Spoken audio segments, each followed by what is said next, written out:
Welcome back. All right. So we are 8 weeks out from the start of the regular season. That's right. 8 weeks from today, the regular season's here and we're back. August 9th, the World Juniors get started. So there'll be hockey from the 9th to the 22nd. NHL training camps open the middle of September. Preseason starts September 24th, and off we go.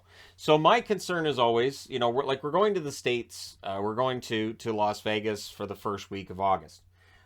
We haven't been on a holiday. My wife and I haven't been on a holiday together, just the two of us, in 3 years. So it'll be nice. And the last time we went somewhere, just the two of us, it was Vegas. So we know Las Vegas. We've been there many times.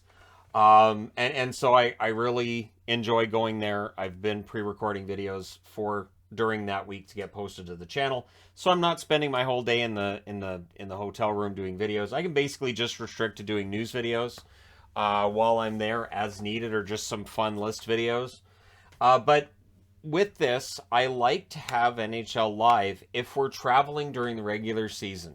So the last time we went to California was January of 2020. And I had a problem where I couldn't find the games that I wanted to watch. So I subscribed to NHL Live through the app on my phone, which worked well. And it worked well enough that even when we got home to Canada, I was still using it. Because NHL Live worked in Canada and it worked in the States. I thought it was fantastic because it worked in both countries. Well, the app just told me important changes for the 2022-2023 season. Important changes. They've made sure I can no longer do that. That I will pay the same amount of money as my guest to Sportsnet now. I'm not migrating to Sportsnet now because it makes no sense for me to have NHL Live go to Sportsnet now when Sportsnet now doesn't work in the United States. That's why my NHL Center Ice doesn't matter outside of Canada, because NHL Center Ice is a Canadian service.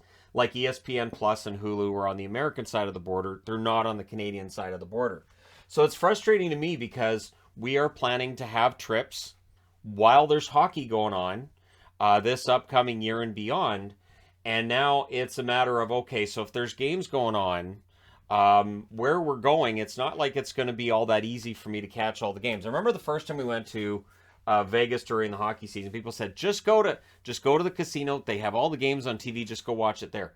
That is really difficult because it's giant screens. There's all kinds of flashing lights everywhere. It's Las Vegas. There's a lot of distractions.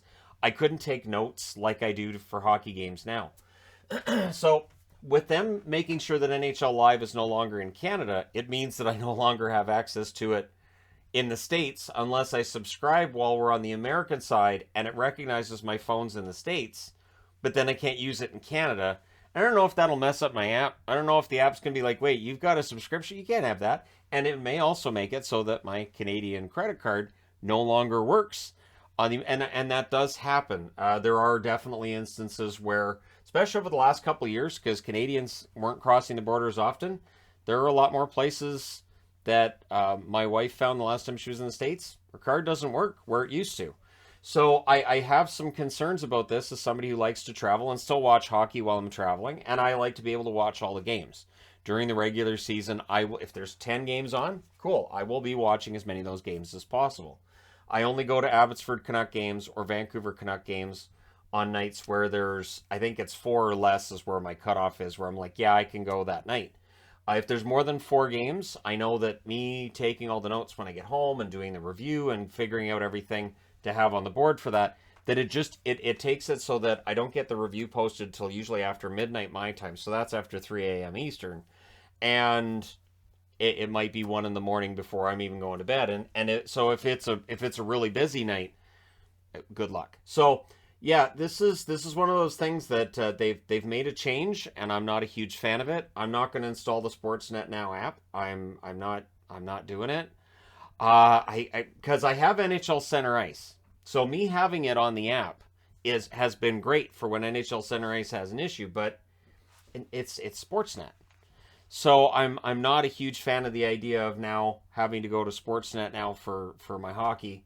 I will look at the pricing, but again, to me it seems really redundant. That NHL Live was great. That was absolutely great. That was perfect to have because you're in the NHL app. You can look at the score. You can click on the game. You can watch the game. You can close out of the game. You can get right in. Everything is right there. Gone. Poof, gone. So that's frustrating to me as a subscriber to NHL Live. It's frustrating to me as a fan in general, and I just wanted to let people know because I'm pretty sure I wouldn't be the only Canadian that like to have an NHL Live subscription because you spend time down in the U.S. and you still want to watch your hockey games. And again, you can watch all of them. What always kind of makes me nervous is when they say, "Hey, this carries over 1,000 out of market games." Great. Doesn't say it carries every game, right? Because there's the possibility of a game that maybe they don't carry that maybe NHL Live would have had. So that's where my concern's at. I'm not sure how this is going to work because again we're considering taking the kids on a trip and doing Disneyland again not too long down the road, but it would be during hockey season. So last time we were down there during hockey season, I watched games on my phone, I took notes on my phone, I posted the reviews while we were at Disneyland. Not in Disneyland, because there is copyrighted music from wall to wall in Disneyland.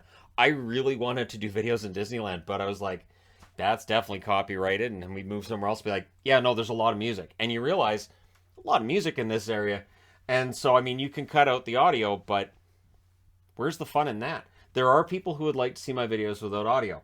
So I'm kind of stuck, and I know people are going to mention, well, you know, there's the illegal streams. Yeah, I know. I like the fact that when I go through NHL Live, I know I'm getting top quality. I know I'm getting it live. I know that I'm getting everything from the National Hockey League, and I prefer it that way. I used to watch the streams before I had the money for NHL Live, and eventually I just got frustrated. Some of them you'd have pop-ups all over the place and all kinds of advertising and all the chat and stuff, and I was like, this isn't... I like to just watch the game. I'm not really all that concerned with everything else. So, anyways, so that's what they've done. They've made an improvement. They no longer have NHL Live in Canada, and I think that's too bad. I might email the league. I've done it before. Who knows if I'll hear anything back? But I might email the league and say, hey, you know, so I travel. So what you're telling me is I can no longer watch games in the States unless I find some other way. Because this covered both sides of the border. Oh, it was so great to have that. Look, you know, we could be on the road coming home from the games in Vancouver, and I could just click on the game and go, okay, and that was a good goal, and that was... So I could watch a little bit on our way home. I was using data for that, but I watched a little... Data's really expensive in Canada. The unlimited data that Americans have, I salivate every time I hear that in a commercial, because we don't have that up here. Unlimited data, sure, $5,000 a month, please. So it's just, it's frustrating.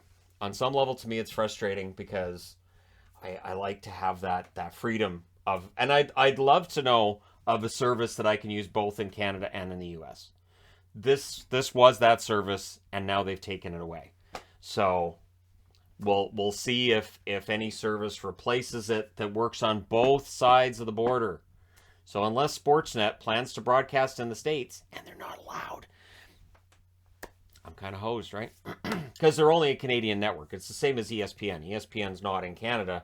They rebroadcast through TSN, through Sportsnet. They don't actually have ESPN channels up here.